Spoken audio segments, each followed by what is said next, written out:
Hey, welcome to the Venus videos. So here you see two pictures of Venus. One is the picture you would actually see from space, right here with the cloud cover.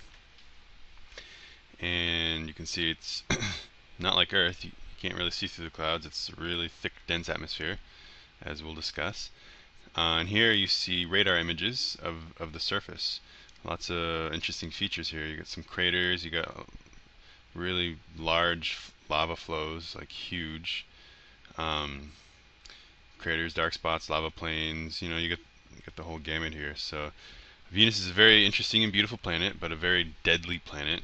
Arguably, it shouldn't be that much. It should be, similar in terms of difficulty to send probes there as it is sending probes to Mars.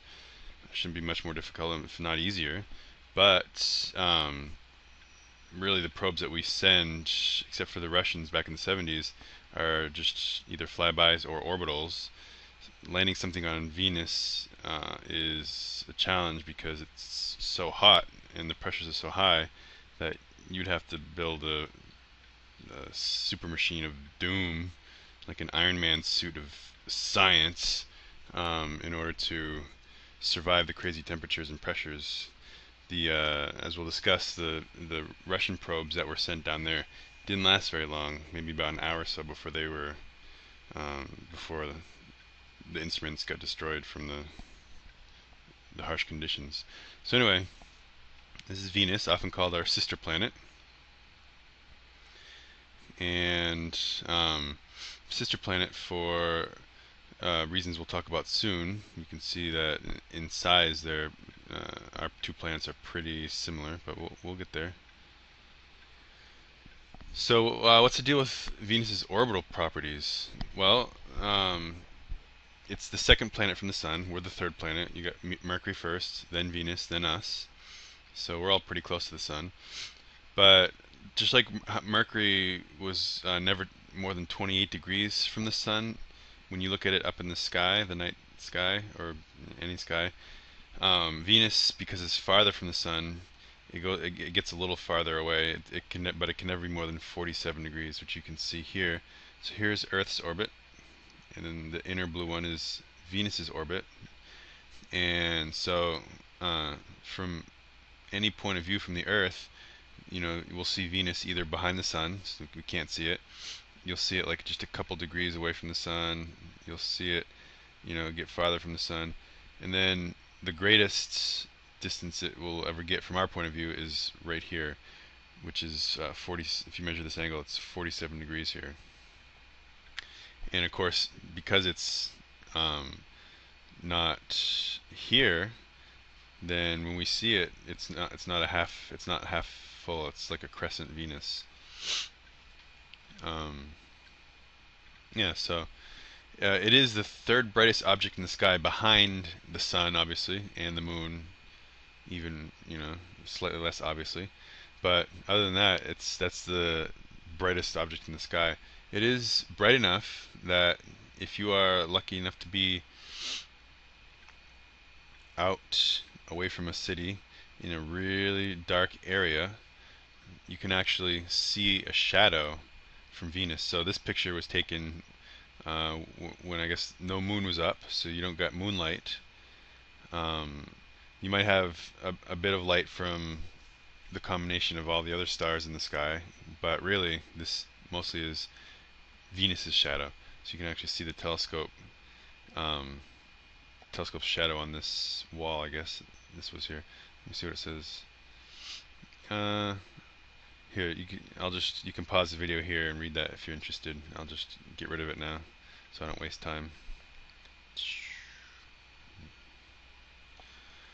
So over 10 times brighter than the brightest star Sirius in the sky. It gives off enough light to cast shadow, and it, interestingly enough, is not brightest when it's closest to us, because when it is closest to us right here, the side facing the sun is opposite us, so we can't actually see it. So it's actually like a new moon. It's dark because we see the shadow side.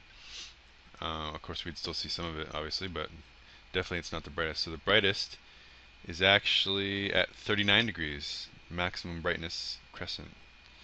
So between maximum elongation, which is at 47 degrees, and when it's right here closest to us. Oh yes, the maximum brightness is about 36 days before or after closest approach. Okay. Another interesting thing about orbital property is that Venus rotates in a retrograde motion compared to the rest of the planets. What do I mean by that? Let's bring up the beautiful program Eyes in the solar system. Okay, so here's Eyes. Hello, Eyes. So you can see that Sun, then Mercury, then Venus, then Earth. So Venus is closer. Just to give you a frame of reference, let's remind you how quickly the Earth orbits. Here's Mexico, United States, so we're upside down. Let's get right side up. There we go. So remember, Earth's tilted at 23 or so degrees, so that's what you see here. Let's speed up the rate, and look how quickly Earth rotates at this rate. 1 day every second. So the Earth right now is spinning around once every second at this speed. So you can see the tilt. Now let's find Venus and see just how. First off, also notice Earth is rotating from left to right. Like you got the left side going around like that. Venus rotates retrograde, so it's gonna go right to left. But also notice how freaking slow it is, even on the 1 day per second scale. All right. So see how it's rotating right to left? That's called retrograde rotation. And look how slowly it's rotating. Just super slowly. And again, this is the same speed as before. 1 day is going by every second. So that's crazy. So yeah, it rotates retrograde. Why did that happen? We'll talk about that down here. We don't really know though.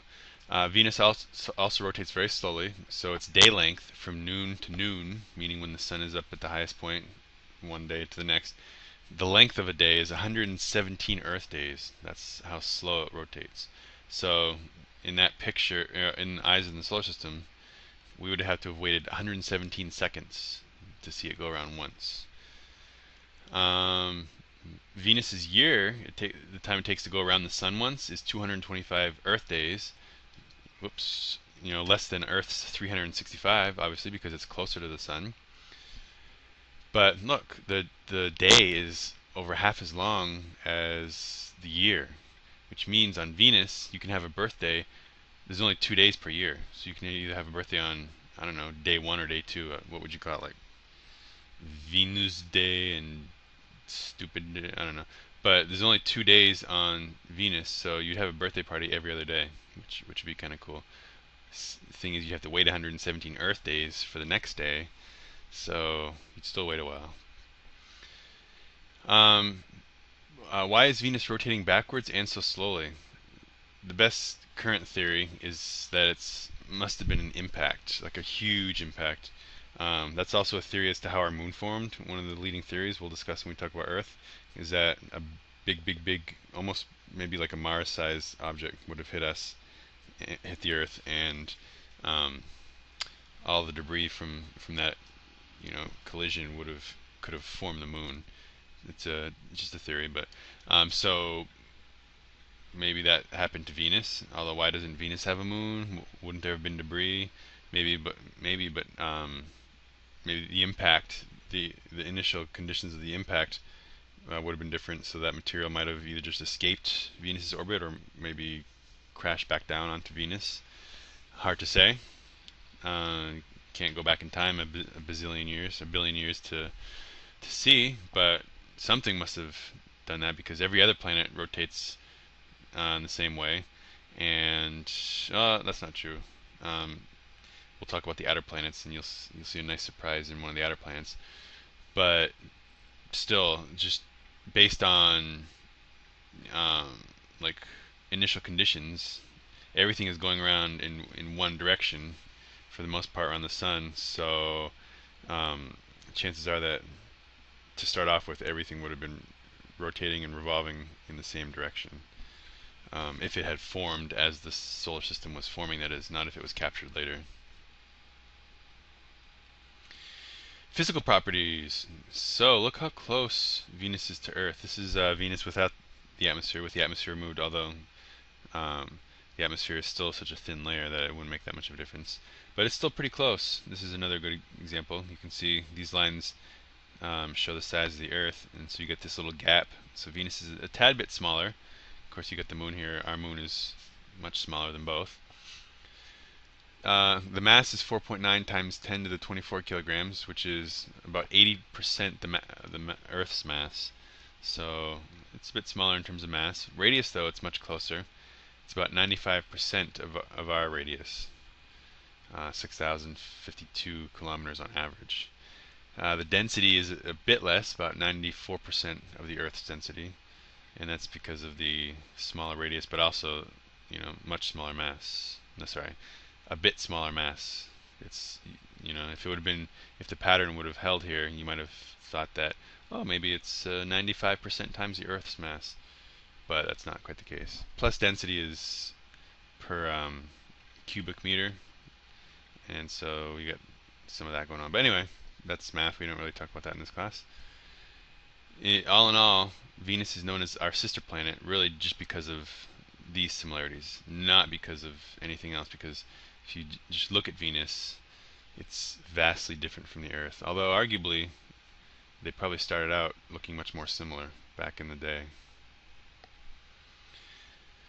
More surface properties. So Venus's surface, once we were able to finally cut through the really thick, dense atmosphere with radar, Venus' surface is mostly smooth, and smooth lowlands or plains makes up about 92% of the surface.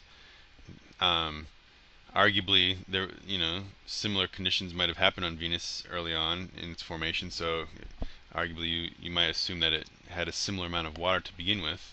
So, of course, where did that water go? We'll talk about that in a sec. But if Venus is cooler and liquid water could survive, not evaporate, then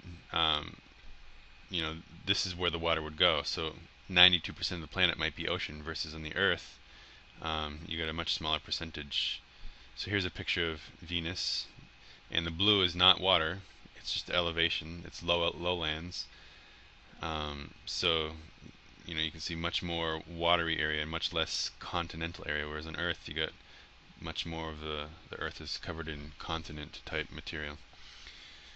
A small percentage of the surface, about 8%, is elevated with mountainous areas. It might be continents if, again, there were oceans on Venus. There would be two main continents. You got Ishtar Terra up here, and Aphrodite Terra, and these are both goddesses of love. Although Venus is a harsh planet, so maybe it's harsh love. But anyway, Earth has, what, 7 continents? 1, 2, 3, 4, 5, 6, 7. Although arguably you might consider all of Europe and Asia one continent, but Eurasia. But anyway, so there's a big difference right there.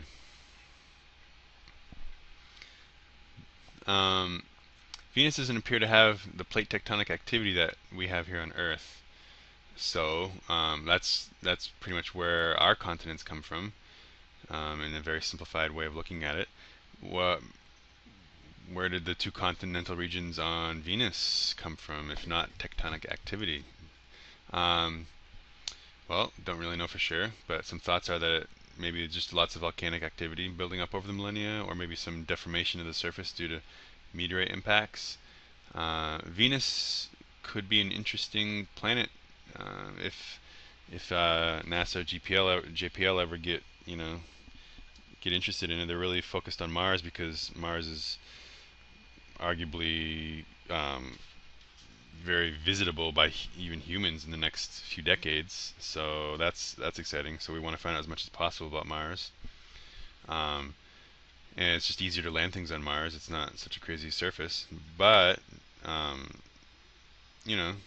maybe one of you are interested in Venus, and in the future might actually convince some people to get some funding to send a probe to Venus and find out more about it.